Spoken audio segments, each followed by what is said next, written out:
This podcast is a member of the Place to Be Nation family. Visit us at placetobenation.com, the only place to be in your pop culture world. Top beer, top beer, top beer.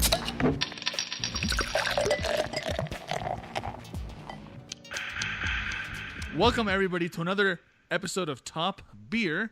My name is Adrian here with my co-host, as always, Mr. Timothy Robert Buckner. Timothy, how are you? Fantastic. Had a long day of podcasting already, and now I'm ready for the Podcasting Nights edition. Now you're ready to blow my eardrums. No, I'm just kidding. Yeah. I should have gone to school for audio engineering. Sorry, go ahead.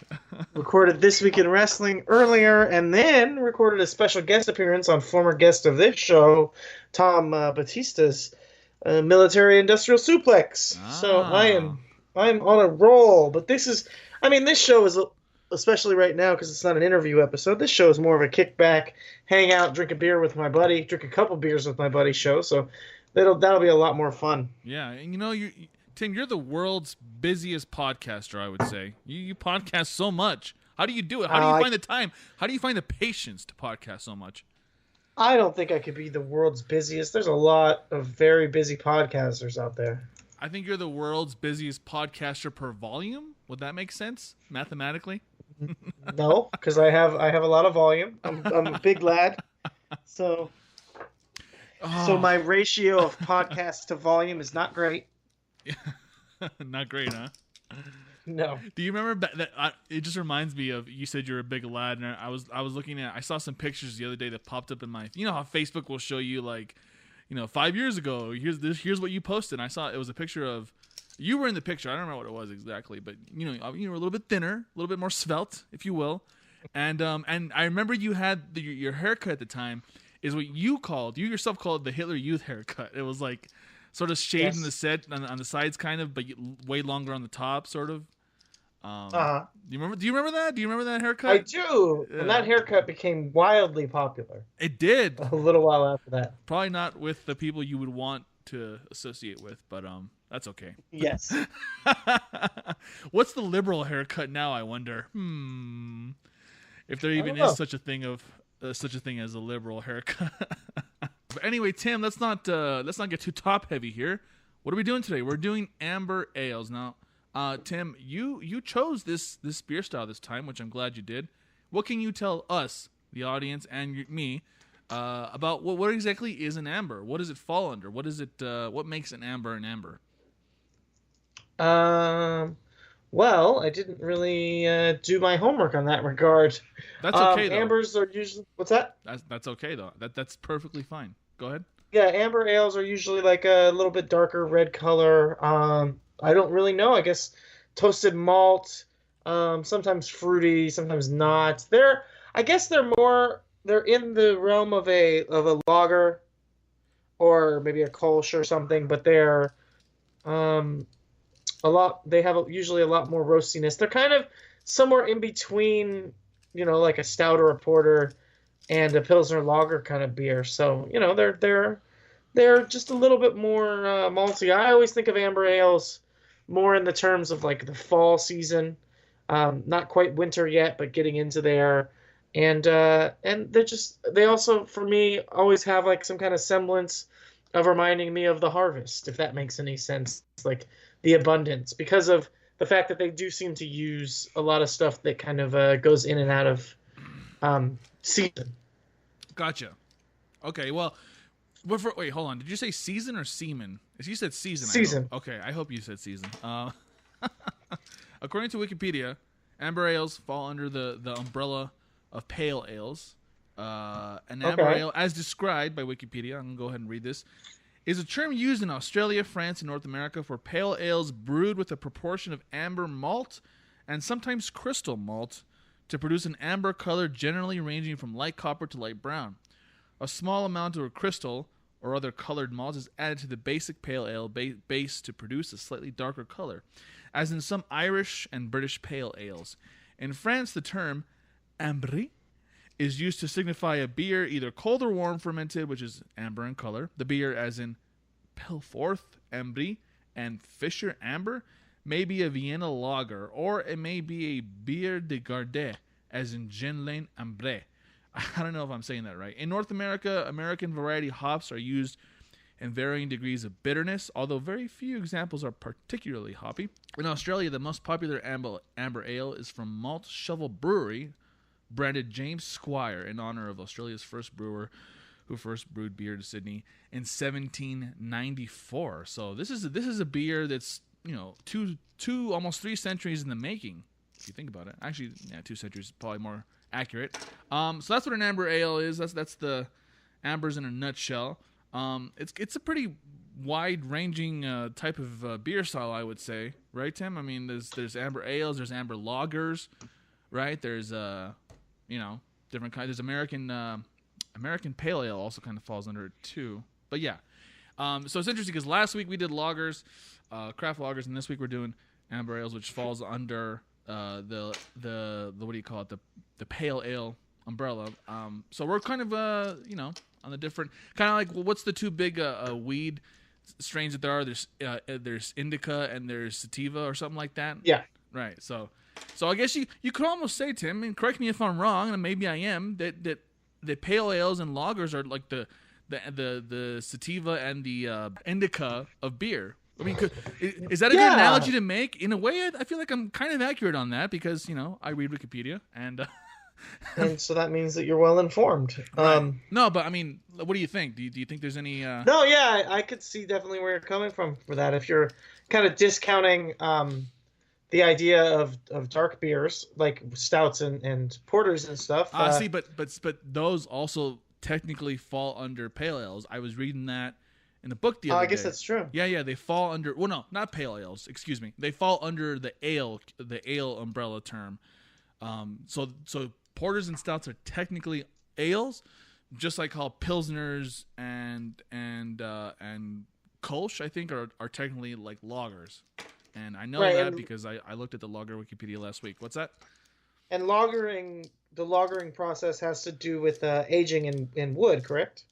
I believe so. I had to reread it, but there was something. Yeah, I think you're right. So yeah, I could definitely see that they're all kind of, when you're going down to the really basic differences, there is kind of just two family trees of beer, I guess. Yeah. Let's go ahead and start with my first beer. Are you ready for this, Tim? Uh-huh. This is by Odell Brewing Company, which is a huge shocker, I'm sure. This is their Levity Amber Ale. Have you had this beer, Tim? I have not. I haven't had it in a while, so I don't remember how good it is, but I remember that I'm pretty sure I enjoyed it. So let's go ahead and open that bad boy up and let's go ahead and give it a pour. I'm pouring this in my Odell Drumroll APA glass that I bought at the Odell Brewery when I was there for my birthday a couple months back. I really like this glass. It's that glass I was telling you, Tim, that's shaped like a can. So anyway, it's a nice color, a nice it's kind of a light amber color. It's not too dark. Very light, very sort of a brownish white head. It's very nice. Kind of has a caramelly scent in the nose, Tim. You know what I mean? Like sort of a caramel, also mixed well with like a hoppy scent. You know what I'm saying? In the nose there. Uh-huh. That's good. That's very light. It doesn't take the nice thing about I think about ambers is they're usually very light. They're not heavy like what you would find in a stout or a porter. And yeah, it's a really nice. Let's see the beer label. It's a person's feet kind of dangling. This person's wearing like flip flops or something. His feet are kind of dangling above sort of a scenic mountain forest view. And it says on the label, Levity is our lively take on the amber ale. Munich and honey malts give it a full-bodied flavor. Bright copper color and relaxed taste profile. We let the finishing hops shine for a beer that's crisp instead of bitter. Levity was named by our brewers partly for its light color and partly for the way it just refuses to take itself too seriously. We could all use a little levity once in a while. Let's see here. Odell Brewing Company, 5.1 ABV. brewed in beautiful Fort Collins, Colorado. This is a good beer, Tim. I didn't start with it on purpose. I started with it because by the time I chose all my beers today, this is the last one I picked up, and I knew that it would be the coldest compared to the other ones I got today. So, Okay. So that's why I started. But this is actually a really good beer. And yeah, I can definitely. That's kind of what it is that I was tasting. That sort of that honey malt, and mixed balanced really well with the slight hoppiness to it, but not too much. I know a lot of people out there don't like, aren't big on IBUs or on hoppy beers, but I think this strikes the balance really well. Let's go ahead and get a rate beer on that bad boy, shall we? Okay. All right, so the rate beer score. Are you ready for this, Tim? I'm ready. Hold on. Where's my sound machine? Where's your fog machine? 42.50. 42.50. I think that's kind of unfair. Say, huh? I think that's kind of unfair. This is a good beer. Like this is a good beer. I don't know what else to say. Like, let's see what some people say. Aromas, spices, malts, caramel malts. I mean, there's one of the people on here says looks decent, nice amber color with a silky head, smells like a lager, and the taste is quite bland. Still refreshing though.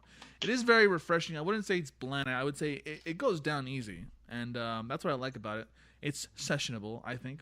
But yeah, that's the score, Tim. 42.50. Damn. That's rough. People are a little rough on this beer. You know what? This isn't Odell's flagship beer. You know what I mean? So it's I don't know. Maybe it's because it's Odell. Maybe people hold their beers up to a higher standard, but this isn't even like their flagship beer.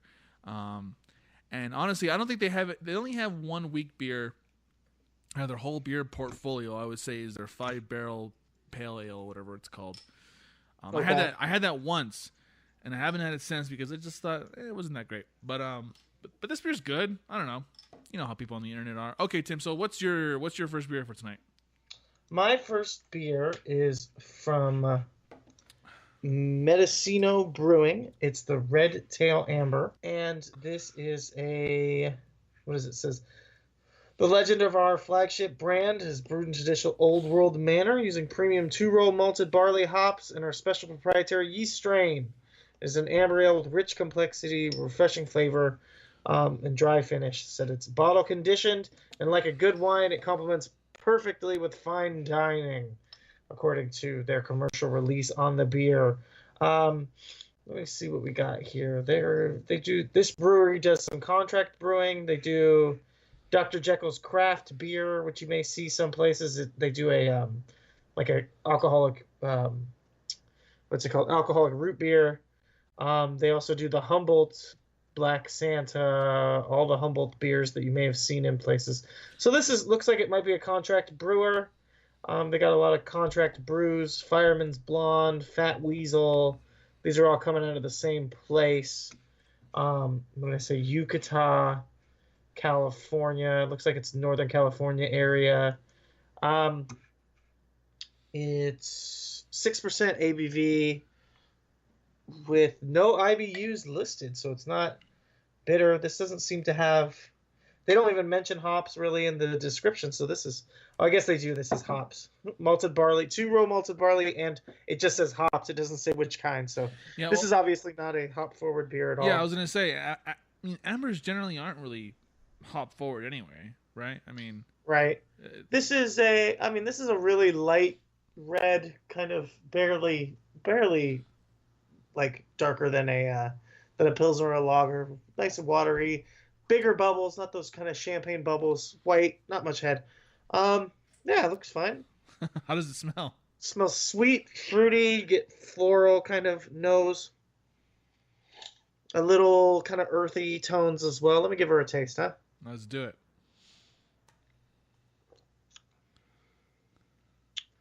It's got a little malty bitterness, little sweetness coming through on the back. It's kind of zippy, maybe slight citrusy. This is good. This is fine. I could definitely drink one of these. This is a for sure sessionable beer.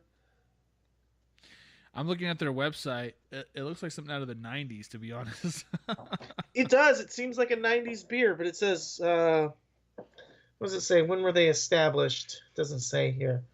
Well, they've been around for 32 years, so since the 80s? Yeah, I would guess that's true. They've been around since the 80s. They've been doing solid stuff, I would say. Like I said, commercial brewing, contract brewing for what they can. Not a bad beer, but definitely not of the time. You're definitely right to say it looks like something out of the 90s, I would say. This is this is definitely not. Oh, there it is. Established in 1983, it says. So this brewery has been around longer than both of us. Mm-hmm.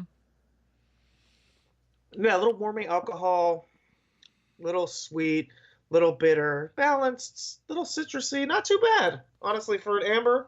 This is highly drinkable for me. Overall rating of 41, style of 49. So the critics do not agree with me that this is a decent beer, but I like it. I could definitely see myself drinking these. It's got a little something to it. It's definitely in the vein of a German kind of maybe a Bock or an alt beer or something along those lines. It's a good beer. Mm.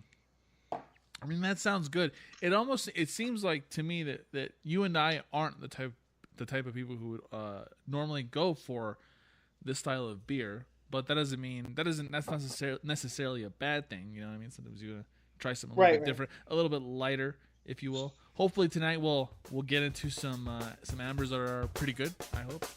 All right, well, Tim, with that said, I think we will go to our first break, and when we come back, we'll do our second beer. How does that sound? That sounds good. Awesome. Promotional consideration paid for by the following.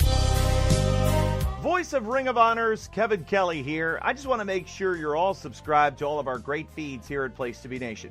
Now, it's really easy to do. Just head to iTunes or your preferred podcatcher app today and search for and subscribe to the Place to Be Nation wrestling feed, Place to Be Nation pop feed, Pro Wrestling Only feed, and of course, the Kevin Kelly Show feed, which includes the full archives of my podcast. Subscribe, listen, and then rate us and leave feedback today.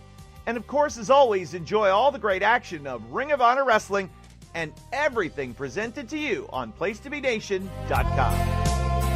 All right, Tim, we're back. How you doing? Doing good. How you so far so good? How you feeling? I'm feeling red with rage. No,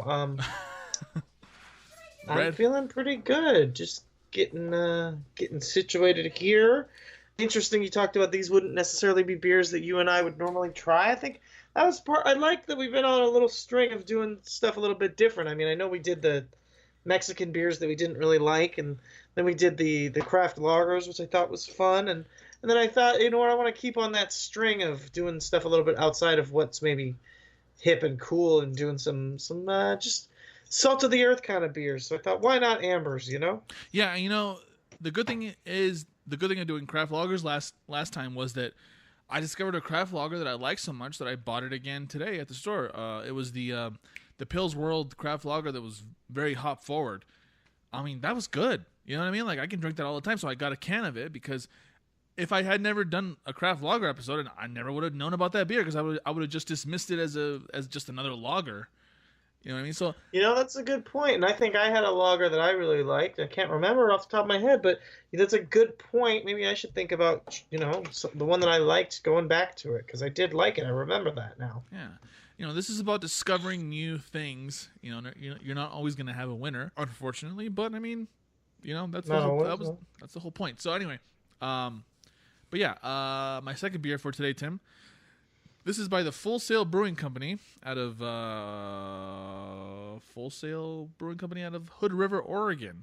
So it's from Oregon. I've heard of Full Sail, but I've never had any of their beers. Have you seen or heard of them before at all? No, but their brewer just recently got interviewed on a podcast that I listened to. Oh, really? And I have seen their beers in the stores, but I've never drank one. Ah, well, I'm about to find out what one of their beers is like because I have in front of me the Full Sail Amber, Oregon's original. It's a very yellowish label with their Full Sail logo and what looks like the Oregon hillside with houses and stuff. Looks like a subdivision of homes and some hilly area. They even have some GPS coordinates on here. 6.0% alcohol by volume. Yeah, but we're kind of excited to try this. Like I said, I've heard of this company, but I've never actually had any of their stuff. So here we go. All right. Ooh, smells good so far. Mm-hmm. Yeah, gotta be less biased though when it comes to hop forward stuff, because I know, like the lager I had, I think I like it mostly because it's a hop forward lager. But god damn it, I like my hops, you know. It's a good lager. And Why not? Why shouldn't you like it? Yeah, there ain't no shame in my game. All right. Mm-hmm. This has a very sweet smell, almost like a goddamn cider. But you know, we remember how that episode went. Right. A yellowish, whitish yellow head, or yellowish white head, maybe you could say. Kind of dark, you know, got that nice caramel dark color. Let's see what she tastes like, Tim. Let's do it. Oh, that's good. It's sweet, but it's not too sweet. It's a little bit bitter, but not too bitter. So for people who don't like super bitter beers, you'd probably like this. And it doesn't go down as smooth as the Levity Amber Ale, but it's pretty good. Full Sail Amber. Let's look it up on the old rate beer, shall we? Let's do it. Score for this one. I hope it's better than the last not, beer I had. It's not gonna. Actually, Tim, surprise! Ready for the? Oh, hold on. I'm ready. 68.90. So there you go, 68.90. The Odell's Levity Amber had a 42.50. The Full Sail Amber Ale has a 68.90. So 68 for the overall, 90 for the style. So that's pretty good. So this is a true to form amber then, because I feel like if it has that good of a score for the style, that means it's more of an amber than the last one I had, right? Right. The commercial description: the best-selling amber in the Northwest. It's a great tasting, malty, sweet beer. There's that sweetness. It has a rich amber hue, a full body, and a spicy floral hop finish. This American-style amber ale is brewed with the two-row pale. I don't know what that is. Crystal and chocolate malt. Oh, a two-row pale crystal and chocolate malts, and hopped with Mount Hood Cascade hops. I feel like people in Oregon really know how to brew beers, and this is a really good beer, Tim. This is probably... Yeah, I'm going to go ahead and say this is probably better than the Odell's Levity Amber Ale. Oh, shit. Okay. So far. But who knows? Maybe my last beer we'll top this. I guess we'll find out. Tim, what do you have for us this evening? My next beer is... Ooh, this is a tough one. I have to decide which one. No, I'm going to stick with it. Mine is the North Coast. It's from North Coast, which is the brewery that's probably best known for the Old Rasputin. Do you remember the Old Rasputin stout? I've heard of Old Rasputin. I've never had it though, but I've heard many. You may have had it, but, maybe once. I've heard many good things about it. But it's North Coast. They are out of Fort Bragg, California, and this is their Red Seal Ale. Red Seal Ale. It's what is it? Roderick's. It's RUED Rich. So is that Rudrich? I don't even know. Sounds like a German name. It does sound like a German name, and it's got a picture of a seal on it that's been photo manipulated to be red, unless it's actually just a red seal. I don't think it is. It's got their logo, which is a whale diving through a circle that says North Coast Brewing on it, so definitely pretty cool. And let's see, this brewery, they don't have their age on the bottle anywhere, so I don't know how long they've been around, but probably for a long time. And their commercial release is malts and hops are beautifully married in this full-bodied copper red pale ale. Red Seal Ale is graciously hopped in the traditional manner for a long, spicy finish. It's the same, I would say, similar to the last beer, but a little bit more copper, if that makes sense, a little bit more... I guess brownie red is the way I'd say it, but everything else about it is pretty similar in the look. It has a similar kind of sweet, malty flavor. This one really is just, you can mostly just smell the sweet maltiness. I don't normally like malty beers, but the fact that this one and the one what you have sounds like sweet and malty, kind of a sort of a sweet malty, sounds like that tastes better than like a regular just malt flavor. You know what I mean? Right. So I think that's why I like this beer so far. And yours sounds pretty good. What do you think so far? It's nice. It's crisp. It's got it's almost got a puckering effect, like a cider or something. It bites. It's a little bitter, but not crazy. 42 IBU. So the hops are coming through with a little bitterness, but not much. It's just to punch it up. Nice, nice caramely kind of tones coming through from the the malted whatever it is, malted wheat, and yeah, this is good stuff. I like this one quite a bit. The overall 86 style 90, so it's high up there for Wow. reds. ABV of 5.5, and I like it even better than the last one. This is good stuff. I'm on a roll so far. I could definitely drink a couple of these bad boys, no problem. Sounds like we're both on a roll so far. And you mentioned the Old Rasputin earlier. Just to look it up, I went ahead and looked it up on Rate Beer. It's got a score of 198. 100 over 98. It's a popular beer. Like I said, I don't think I've ever had it. I've heard of it though. I kind of want to try it now. Have you had it? Have you had how does it compare? Yeah, I enjoy it quite a bit. I think, like I said, I think that's more their flagship beer. That's what it looks like. Old Rasputin. What? How would you compare it to other stouts? Would you say it's as good as people make it out to be? It's a kind of a sweet milk stout, I would say. Like a sweeter milk stout. Not really like the drier Irish style. That's how I would probably describe it. Yeah, that's a beer to try. Keep that on my radar. And by the way, North Coast Brewing, according to their website, they've been around since 1988. So pretty young breweries we've been dealing with here, Tim. 1988. Okay, yeah. I mean, in some ways young, but in other ways, definitely not like these brand new breweries that are just getting going as the kind of craft beer scene has exploded. These guys kind of got in on the ground floor of craft brewing, but not on the ground floor of brewing in general. Yeah, that's true. But it's interesting because, there's I'm sure there's some German breweries that have been around since like the 1800s, and here we are drinking stuff that's our age. So I just find that kind of interesting. This is definitely true. All right, cool. Well, Tim, with that said, I think we're going to go on our second break, and when we come back, we'll try our third and final beer. What do you think? I love that idea. Awesome. Placement Nation's JT Rosero here, and I want to let you know that we have a ton of great podcasts available to you on iTunes, Stitcher, Google Play, and PlacementNation.com, and we offer them to you across two great feeds. On the Placement Nation Wrestling feed, you can check out Scott Criscolo and me on the Mothership, the Place to Be podcast, with our famous Vintage Vault pay-per-view reviews. PTBN also covers current-day wrestling with the smash hit Clotheslines and Headlines, our steady veteran main event, and the beloved monthly pay-per-view reaction shows with immediate feedback on all pro wrestling super shows. Relive wrestling's past with our monthly pay-per-view rewind series led by Ben Morse, the always contentious Dangerous Alliance podcast, and Survey Says, a fun look back at the good, bad, and ugly of WCW. On our very popular Placement Nation Pop podcast feed, we offer such great shows as the Glenn Butler Podcast Hour Spectacular, Rank and File, NBA Team, Lucha Undead, Geek and Sassy, and a veritable podcast heaven for comic fans with hard-traveling fanboys, Sellers Points, Todd Weber's Conversation, and Imaginary Stories. Subscribe to both of those feeds on iTunes and rate and leave feedback for us as well. All of these shows plus others available at PlacementNation.com, where we cover pro wrestling, sports, movies, comics, plus tournaments and more. Be sure to support our site by using PlacementNation.com/Amazon when doing your online shopping, and download our free Place to Be Vintage Vault Refresh ebooks via the links on the right-hand side of our site. We also want to thank our friends at Bonehead's Wing Bar in West Warwick, Rhode Island, and Fall River, Massachusetts, TheHistoryOfWrestling.com, and Scott Keats' Blog of Doom. Be sure to follow us on Facebook, Twitter, Instagram, and Tumblr as well. PlacementNation.com, the only place to be in your pop culture world. Yo, just give me a holla. Are you ready for the third and final beer, Tim?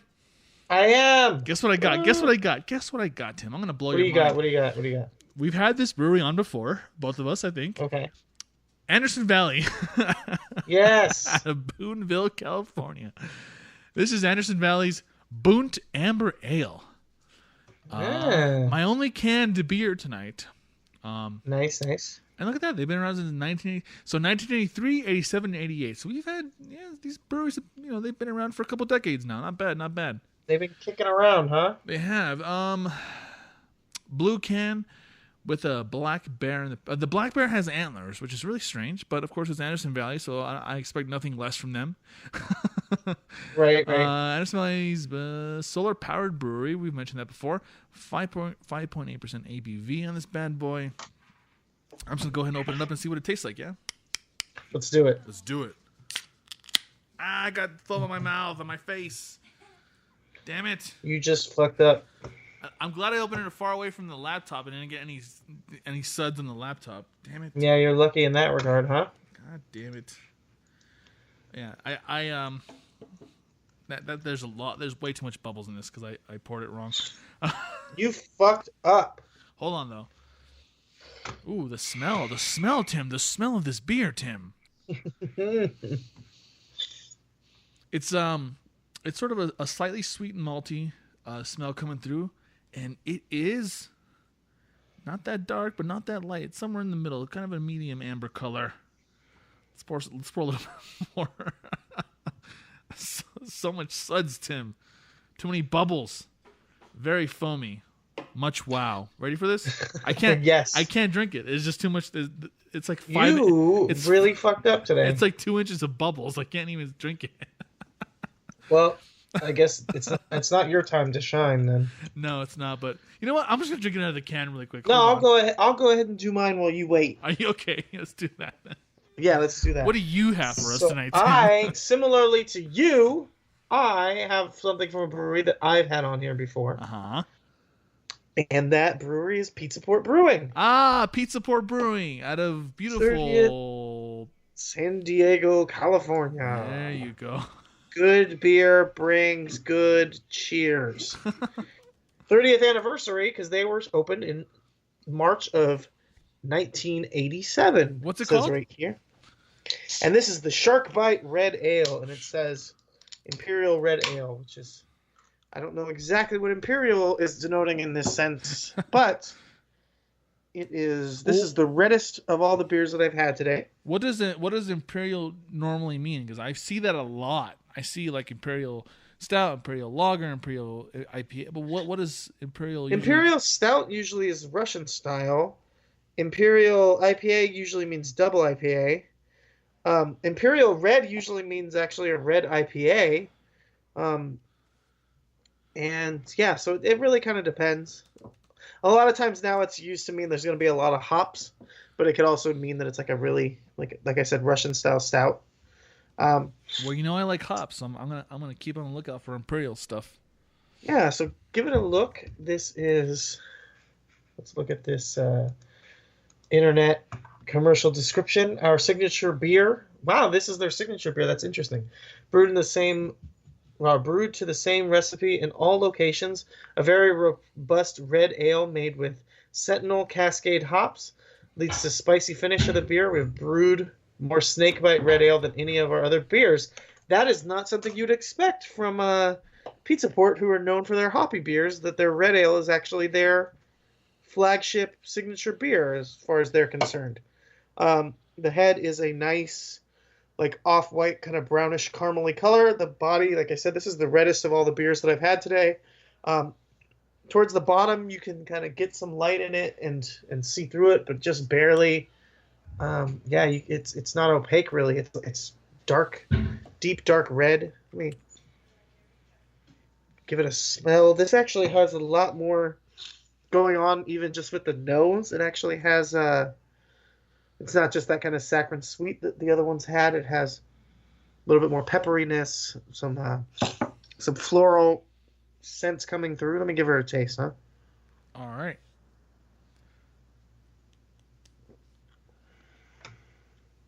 Oh yeah. What do we think? It's roasty and malty. Nice bitterness. Kind of gives you a full mouth feel with the bitterness. It's a little, I'd say it tastes a little, kind of has that burnt, a little bit over roasted malt kind of thing, but realistically it's pretty well balanced, solid, doesn't feel too full body, doesn't seem like it'd make you feel too full or anything like that. ABV 6.5, so gets you a little bit more turnt than all the rest, but still not overpowering. Doesn't really taste a lot of alcohol. Like I said, nice balance. Not a lot of sweetness, mostly just kind of roastiness and some bittering from the hops. This is a fantastically done beer, and I can see why this is their signature beer. I can definitely see drinking a whole fuck ton of these with bad boys, because you just sit back and just pound these out, and they're not crazy over the top. You can really just keep drinking. It's not a beer that some over hopped, some over bitter stuff. You kind of can't just keep pounding them because it overblows your taste buds. Not this one. I think you could definitely drink this. Overall score 85, style 97. So definitely rates pretty well. This is a very solid beer. Nice. That sounds really good, Tim. Did you give the score on that one? I don't remember. Yeah, overall 85, style of 97. Wow. So you, my friend, are on a roll tonight. Yeah, I picked out some good beers here. So, Tim, I took a sip while you were talking. Hope you don't mind. I kind of do. This beer stands out from everything else I've had tonight in the sense that the flavor is it's very unique, I should say. Commercial description for this, since it's not on the can, balances what makes our Boont Amber Ale so unique. Rich crystal malts give this beer a deep copper hue and contribute a slight caramel sweetness, while the herbal spicy bitterness from carefully selected whole cone hops impart a crisp, clean finish. Hints of sun-toasted grain, toffee, and fruity esters complement the mellow, noble hop aroma. And it tells you it's got Pale 2-row crystal hops and Columbus, Bravo, and Northern Brewer... Pale 2-row crystal malts and Columbus, Bravo, Northern Brewer, Mount Hood hops. So lots of different kind of hops in this beer, Tim. When I first tasted it, I was like, what does this taste? Like, I could have put my finger on it. And it's kind of a little bit roasty, a little bit nutty, sort of a medium sweetness, lightly bitter taste to it. Let me take another sip. Hold on. Okay.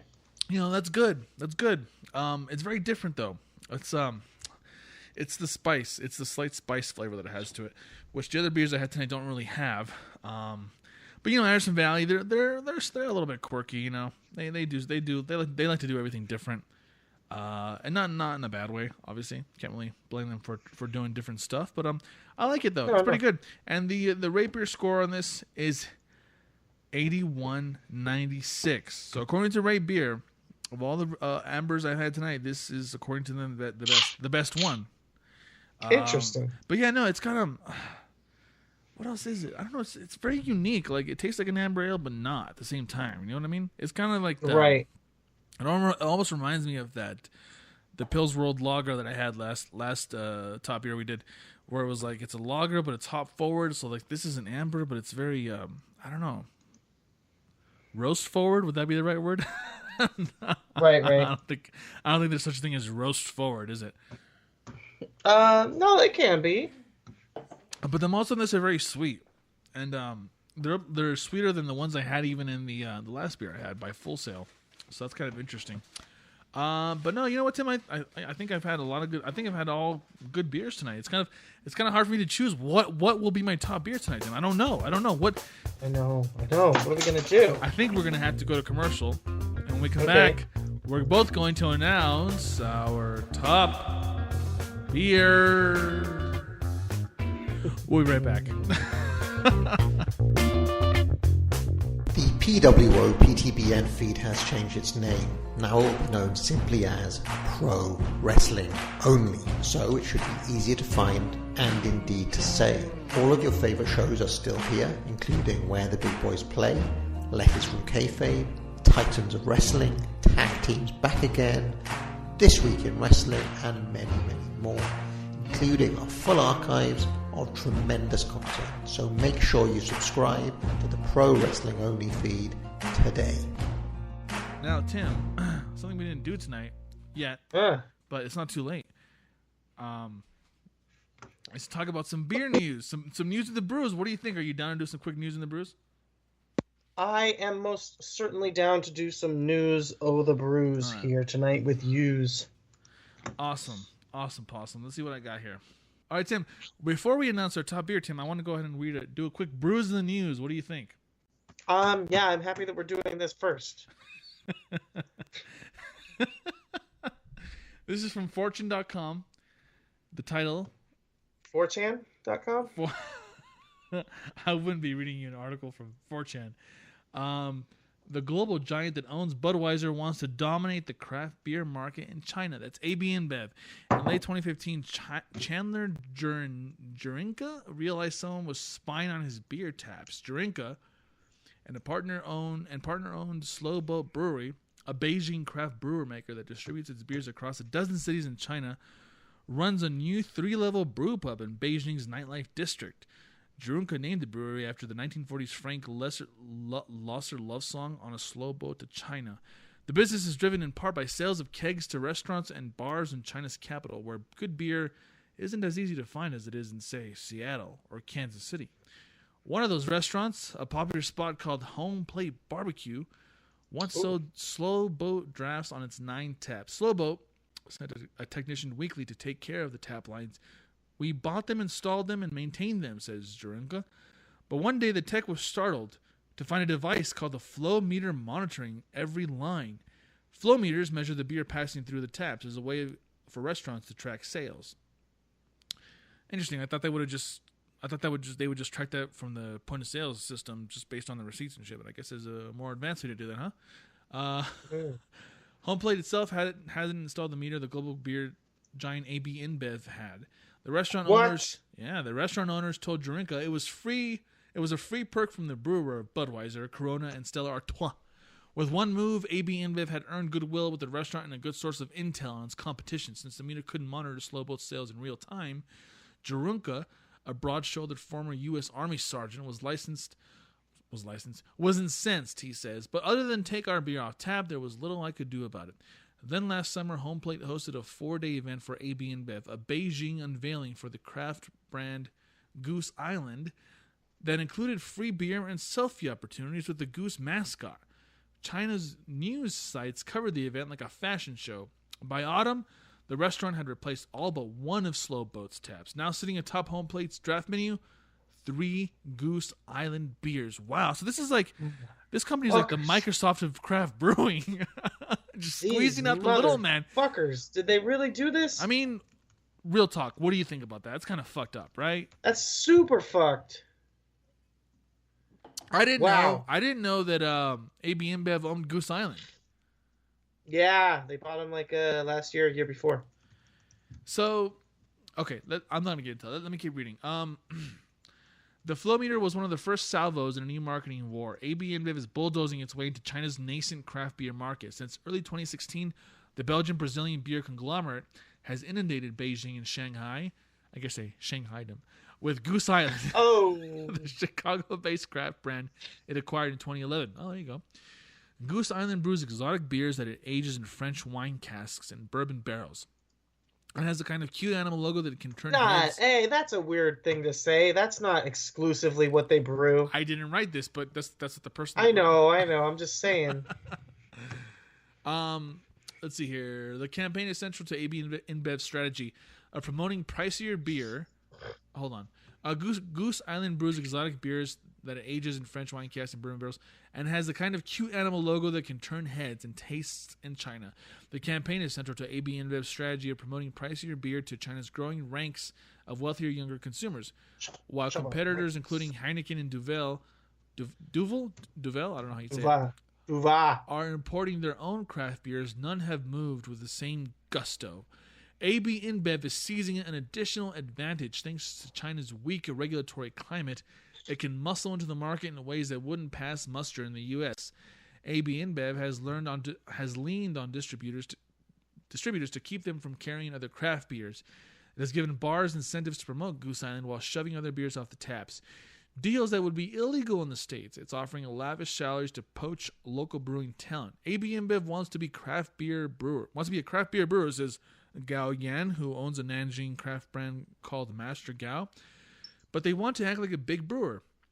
The Leviathan is turning to China, the world's biggest beer market. Really? Okay. To compensate for a catastrophic mistake it made in the U.S., missing out on the craft revolution. Over the past decade, craft brews grabbed 20% of the U.S. market in dollar terms, largely at the expense of mass-produced lagers like AB InBev's Budweiser and Bud Light. In 2016, the company's U.S. sales fell 2%. Budweiser sales have taken the biggest hit, falling 35% since 2008. Wow. Craft beer would never have become as big under independent ownership if AB InBev's Anheuser-Busch had not more or less ignored the sector, Sanford Bernstein analyst Trevor Sterling told the website Just Drinks in December. AB InBev has purchased 9 craft breweries in the U.S. over the past 6 years. Goose Island was among the biggest acquisitions of $39 million, but they haven't turned around slowing sales. China's tiny but booming craft market offers a second chance to capitalize on a global trend. Brewers endlessly haggle over the definition of craft beer. Generally speaking, it's beer produced by small breweries that is more flavorful and usually higher in alcohol content than what you would typically find in the grocery store. Whether brewers remain small enough to hold the label craft after being acquired by giants like ABI is a contentious topic. However, it's defined the craft market in the Middle Kingdom is booming. A dozen successful breweries have popped up across Beijing and Shanghai, with more appearing in Chengdu, Nanjing, Shenzhen, Wuhan, and other cities. I hope I said those names right. Beer is the most consumed beverage after tea in China, which now gulps a quarter of global beer output. Retail sales have doubled since 2008, according to Euromonitor, and Chinese consumers spend 550 billion yuan, roughly $80 billion annually on beer. Craft's share of that total is undoubtedly small, though analysts can now offer guesses. Right now, it might be 0.1%, says Johnny Forsyth, global drinks analyst at Mintel. But he adds that craft beer tends to make off as the market matures, as China's is. Gary Brown, owner of beer distributor Top Shelf Asia, says AB InBev's appearance in China is a sign of heady times to come. It's like Starbucks. If you see a bunch of their coffee shops going up in an area, you know it's pretty good. It's a pretty good one to be in. There's another reason China is a good market for AB InBev. Regulations disproportionately favor the biggest players. In the U.S., brewers can't legally own bars or monopolize the beer a bar offers. In China, brewers can and do buy bars. In addition to controlling distributors, rules around product safety give another edge to the giants. AB InBev's imports Goose Island into China from the U.S., where it's brewed under American regulations. China's own brewers, however, have to obey more restrictive rules. Regulations require a stamp of quality approval on bottles produced inside China. Those stamps are available only to production lines that generate at least 12,000 bottles an hour. Huge multiples of what craft brewers produce. But beer bottled in China must also be pasteurized and filtered, eliminating yeast and sediments to give craft beer character. Interesting. In practice, those rules mean microbreweries have to sell their beer in kegs on site in brew pubs called craft imports, while craft imports can be easily distributed anywhere. The upshot, beer is the rare market in which China plays favorites with big foreign companies at the expense of local producers. And AB InBev is raising to tap that advantage. Ooh. I'm going to stop there because I feel like we have the gist of this article, which is another typical story of the big guy stomping the little guy, Tim, right? But what's interesting is that this is what Trump is constantly complaining about, that China protects China, but in this situation they don't. Right. So what? Which is very interesting. What? I mean, how do you stop this from happening? You know, if you're a small brewer in China, it seems like you don't have many options. It seems like the big companies are going to just fucking come in and do what they want, and you're screwed because of the lax rules and regulations on this type of stuff, right? I mean, that's what it sounds like to me. Yeah, but it's just like here. I mean, it's an uphill battle, so the people who are going to do it are the ones who are passionate about doing it. So it'll just be good beer. That's what it'll mean. It'll mean that the Chinese brewers will continue to make good beer. Yeah, but who's going to taste that beer if it's all getting snuffed out by the bigger beer man? Here's the thing. It'll probably start getting exported. Now I don't because they can't sell it in the interior of China because of all these weird regulations. They'll probably start sending it other places. Well, what makes you think that's even going to happen? What makes you think there's no one to stop them from exporting their beer if they can't even sell it in their own home country? You know what I mean? Like, how do we know there's not rules and regulations that would prevent them from doing that? Is what I'm saying. You know. I mean, we'll see. I don't know. I don't know the rules, but I'm just assuming that that's what would end up happening. Yeah, I don't know. Just the whole thing of the big, like I said, the big huge company, you know, squashing out the little guy. It's what gets me the most because it's just atypical of what you would expect from just big corporations in general. You know what I mean? Right. And it sucks that China's laws would allow this to happen because, like the article says, something like this this couldn't really happen as bad in the U.S. You know, and you can see it. I mean, if you go to any decent bar in your city, you're going to see a lot of craft brewers on tap, right?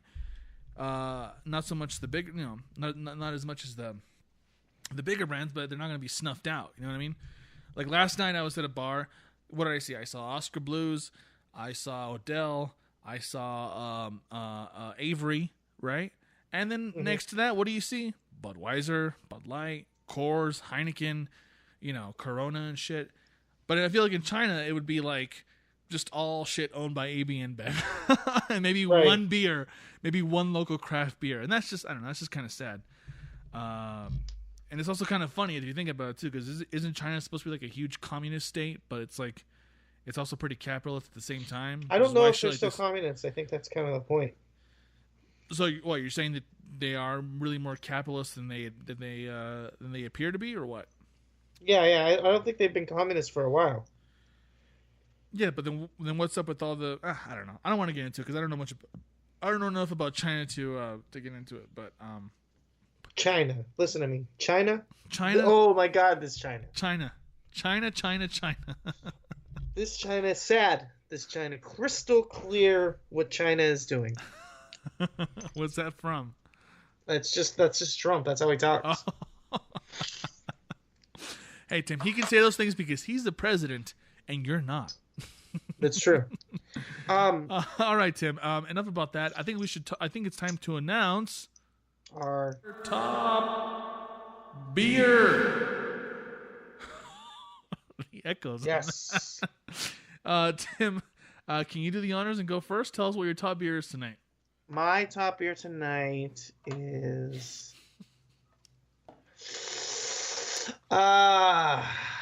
this is a tough one. It's tough, right? Yeah. I guess I'll go with the Pizza Port Shark, but no, you know what? The Red Seal. It's the smoothest, easiest to drink out of the three. Definitely the best flavor for me. That's the one I'll go for. That Red Seal.